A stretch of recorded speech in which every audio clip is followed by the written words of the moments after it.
Você pode tudo, mas lembre-se, o tudo tem consequência. Pode vagar, pode ou não pode, diz. Por que algumas pessoas escolhem o que é justo e por que outras optam pelo que é mais conveniente? A história da humanidade é marcada por decisões coletivas que, vistas à distância, parecem difíceis de compreender. Povos inteiros já aplaudiram líderes que depois se revelaram tiranos. Multidões já defenderam escolhas que mais tarde produziram sofrimento generalizado. E em muitos momentos a justificativa foi simples. Era o que a maioria queria. Um dos episódios mais simbólicos desse padrão está na sagrada narrativa, em que o povo recebe a opção de libertar um homem punido por fazer o bem e outro acusado de crimes. A decisão favorece aquele que representava força e revolta, em vez do que simbolizava mensagem e princípio. Essa não é uma discussão religiosa, é uma reflexão histórica e humana em que o certo parece estar errado e toda forma de violência considerada inocente. Você já se deparou ou vivenciou uma história parecida de valores invertidos? Em qualquer sociedade existem grupos distintos, aos que se beneficiam diretamente do poder vigente, os que têm medo de perder o pouco que possuem, os desinformados, e há os que, mesmo percebendo riscos, preferem não se envolver. O silêncio também é uma forma de escolha. A opção nem sempre se revela em ação. Quando você decide não se posicionar, está sendo prudente ou apenas evitando o desconforto do conflito? A ideia de maioria carrega peso simbólico. Ela transmite legitimidade. Se muitos pedem algo, parece natural atender. Governantes ao longo da história utilizaram esse argumento como sustentação moral de decisões questionáveis. Mas a preferência de uma massa popular não é sinônimo automático de justiça.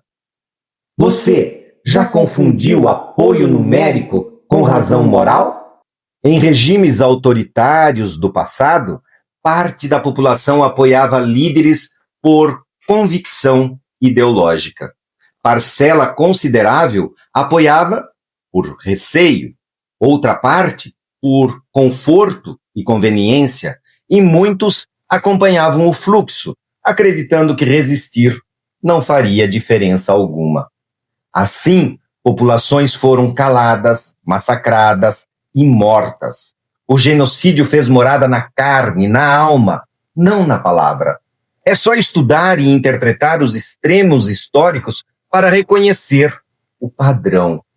Ele se repete sob diferentes formas e discursos ainda hoje.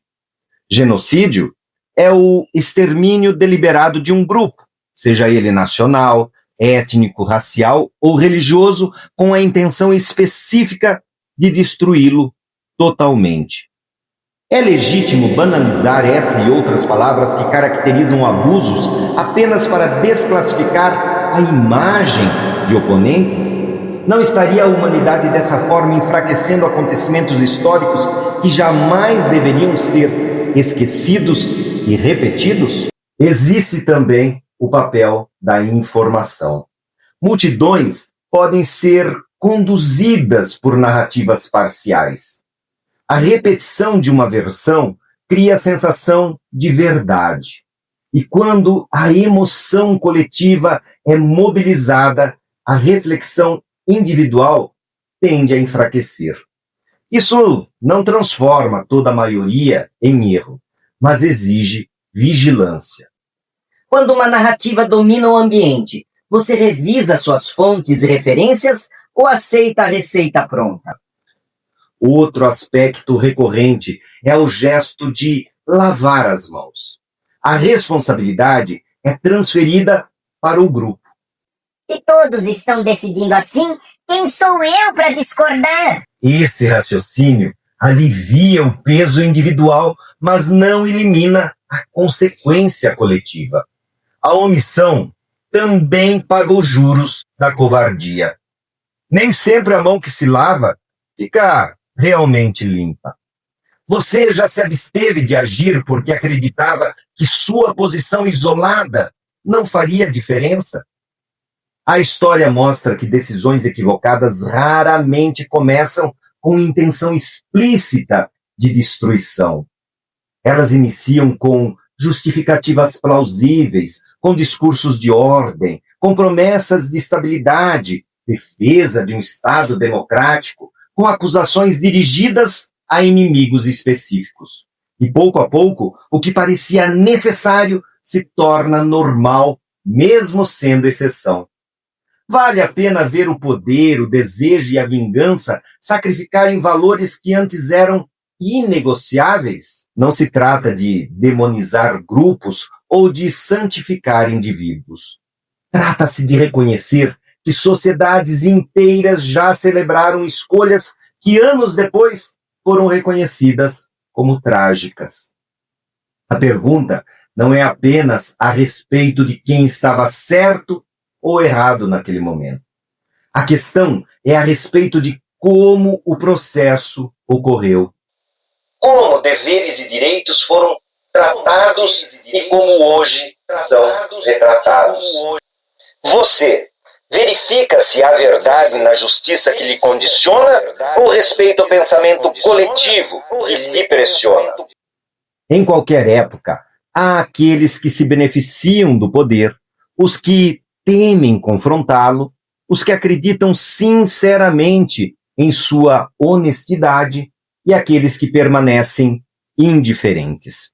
Padrões humanos e desumanos atravessam séculos. A responsabilidade individual, no entanto, nunca desaparece. Você pode concordar com as imposições daqueles que decidem sobre falsas verdades, ou pode questionar e discordar de todas as mentiras que identifica. Pode optar por se abster para não se envolver em problemas que não considera seus.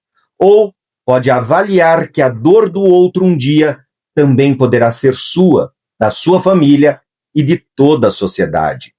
Pode apoiar por cálculo ou por convicção, por interesse ou empatia.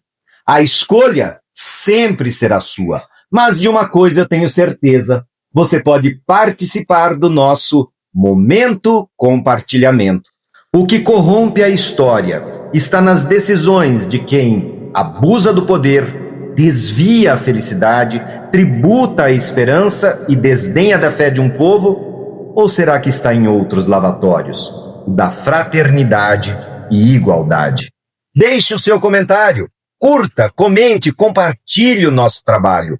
Ajude-nos no engajamento. Se quiser saber o que pode ou não pode, é só perguntar, que eu tento palpitar. Pode